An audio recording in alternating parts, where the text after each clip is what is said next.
അത് അവർ തീരുമാനിക്കട്ടെ. ഞാൻ എന്റെ കാര്യം പറഞ്ഞല്ലോ. അല്ല, അങ്ങനെ പറയുന്ന ഏത് ദിവസമാണെന്നുള്ള പ്രധാനമാണല്ലോ പി വി അൻവർ. നാളെ സെക്രട്ടേറിയറ്റ് ചേരാനിരിക്കുകയാണ്. താങ്കൾ ശശിക്കെതിരെയുള്ള ആരോപണത്തിന്റെ മൂർച്ച കൂട്ടുന്നത്.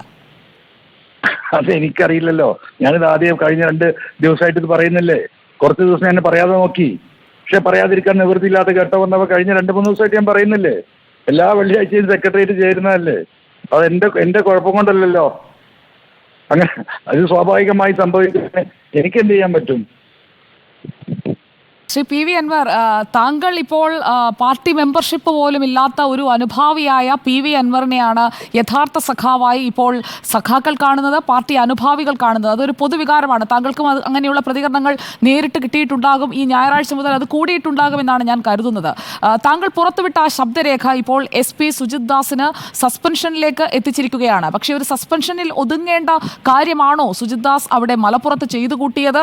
താങ്കളോട് തന്നെ 25 വർഷം ലോയൽറ്റി വാഗ്ദാനം ചെയ്യുന്ന ശബ്ദരേഖയാണെന്ന് ഞാൻ കേട്ടത്. ഞാൻ ഞെട്ടിപ്പോയി. കാരണം ഒരു പോലീസ് ഉദ്യോഗസ്ഥൻ, അത് SP റാങ്കിലുള്ള ഒരു ഉദ്യോഗസ്ഥൻ, ഒരു MLA-യോട് വിനീത വിധേയനായി 25 വർഷം നിന്നോളാം, DGP ആയിട്ടായിരിക്കും തന്റെ റിട്ടയർമെന്റ് എന്നൊക്കെയുള്ള ഒരു ദീർഘകാല വാഗ്ദാനമാണ് താങ്കൾക്ക് നൽകിയത്. ഒരു സസ്പെൻഷനിൽ ഒതുക്കേണ്ട തെറ്റാണോ SP ചെയ്തിരിക്കുന്നത്? പ്രിയ സഹോദരി, എനിക്കതാ 25 കൊല്ലം അവന്റെ സർവീസ് അങ്ങ് എടുത്താൽ പോരായിരുന്നോ? എനിക്കെന്താ പുളിക്കുവോ? ഞാനൊരു രാഷ്ട്രീയക്കാരനല്ലേ. എനിക്ക് അടിമയായ ഒരു IPS കാരൻ കേരളത്തിലുണ്ടാകുന്നതിൽ ഒരു രാഷ്ട്രീയക്കാരനെ സംബന്ധിച്ച് എന്തെല്ലാം ഗുണങ്ങളുണ്ടാവും. ഞാൻ അതെടുക്കില്ലല്ലോ. ഞാനത് ഈ പാർട്ടിക്ക് വേണ്ടിയിട്ട് ഉപയോഗിക്കുകയല്ലേ ചെയ്തത്. അപ്പൊ അതൊന്നും ആദ്യം നിങ്ങൾ മനസ്സിലാക്കുക. പിന്നെ രണ്ടാമത്തെ കാര്യം, എത്ര IPS കാരുമായിട്ടാണ് ഞാൻ ഏറ്റുമുട്ടുന്നത്? ഇവരൊന്നും ചെറിയ ആളുകളല്ലല്ലോ. എനിക്ക് തലക്ക് വട്ടുണ്ടോ? വട്ടില്ലല്ലോ. ഞാൻ പൂർണ്ണ ബോധ്യത്തോടു കൂടിയാണ് ഈ പാർട്ടിക്ക് വേണ്ടി ഈ പോരാട്ടം നടത്തുന്നത്. അതുകൊണ്ട് സുജിത് ദാസിന്റെ സസ്പെൻഷനിലല്ല നിൽക്കേണ്ടത്. ആദ്യം സസ്പെൻഡ് ചെയ്യാനല്ലേ പറ്റൂ. ഇനി അന്വേഷിക്കട്ടെ. അവനൊക്കെ ജയിലാണ്, സെൻട്രൽ ജയിൽ. അവിടത്തേക്കാ പോകുന്നത്. നിങ്ങൾ ഇന്ന് വാർത്ത കണ്ടോ? ഞാൻ സസ്പെൻഡ് ചെയ്തവർ ഞാൻ ഇപ്പോഴാണ് അറിയുന്നത്. ഞാൻ ഇന്നലെയാണ് ട്രിവാൻഡ്രത്ത് പുറപ്പെടുന്നത്. രാത്രി 2 മണിക്കാ ഞാൻ വീട്ടിലെത്തുന്നത്. ഇന്ന് 6 മണിക്ക് തുടങ്ങിയ എൻ്റെ ഇൻവെസ്റ്റിഗേഷനും തെളിവെടുപ്പാ. കാരണം ഞാൻ പറഞ്ഞ കാര്യങ്ങളിലേക്ക് തെളിവ് ഞാൻ കൊടുക്കണം. അതുമായി ബന്ധപ്പെട്ട പണിയിലാണ് ഞാൻ. അപ്പോൾ എനിക്കൊരു മിനിറ്റും ഒഴിവില്ല. ഇനി മൊഴിയെടുക്കുമ്പോൾ എനിക്ക് കൃത്യമായി കാര്യങ്ങൾ പറയാൻ കഴിയണം. ഈ സ്വർണ്ണക്കള്ളക്കടത്തുമായി ബന്ധപ്പെട്ട വിഷയങ്ങളിലാണ് ഇപ്പൊ ഞാൻ വർക്ക് ചെയ്തുകൊണ്ടിരിക്കുന്നത്. അപ്പോ ഒരു മിനിറ്റ് ഒഴിവില്ലാതെ, രാപ്പകലില്ലാതെ ഈ പറഞ്ഞ കാര്യങ്ങൾ, അതിന്റെ തെളിവുകൾ, പരമാവധി തെളിവുകളിലേക്കുള്ള സൂചന എനിക്ക് പൂർണ്ണമായി തെളിവ് കൊണ്ടുവരാൻ കഴിയില്ല. ഞാനൊരു ഇൻവെസ്റ്റിഗേഷൻ ഏജന്റ് അല്ല. അപ്പോ ആ ഇൻവെസ്റ്റിഗേഷൻ ഏജൻസിക്ക് കൃത്യമായ തെളിവിന്റെ സൂചനയാണ് കൊടുക്കുന്നത്. അതിന് ആര് വരട്ടെ അന്വേഷിക്കാൻ എനിക്കൊരു പേടിയില്ല.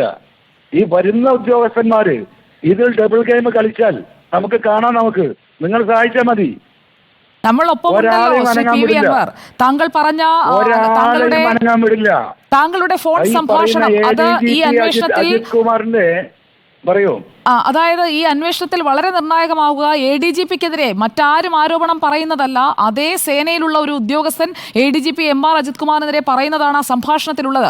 ഇപ്പോൾ ഒരു സസ്പെൻഷൻ എടുത്ത് ആ ഉദ്യോഗസ്ഥനെ മാറ്റുന്നത് കൊണ്ട് മാത്രമല്ല, ഇതിന്റെ കൃത്യമായിട്ടുള്ള ആ ഒരു ചങ്ങല അത് എത്തി നിൽക്കുന്നത് P ശശിയിലാണ്. താങ്കൾ നേരത്തെ കൃത്യമായി പറഞ്ഞു വെച്ചതുപോലെ മുഖ്യമന്ത്രിയെയും പാർട്ടിയെയും മറികടന്ന് ഒരു വ്യക്തി ഒരു അധികാര കേന്ദ്രമായി മാറി ഒരു സർക്കാരിനെ പ്രതിസന്ധിയിലാക്കി, ഒരു സർക്കാരിന്റെയും മുഖ്യമന്ത്രിയുടെയും പ്രതിച്ഛായ നഷ്ടമാക്കുന്ന സാഹചര്യമാണ് നമ്മളിപ്പോൾ കണ്ടുകൊണ്ടിരിക്കുന്നത്. അതിനൊരു പരിഹാരം വേണ്ടേ?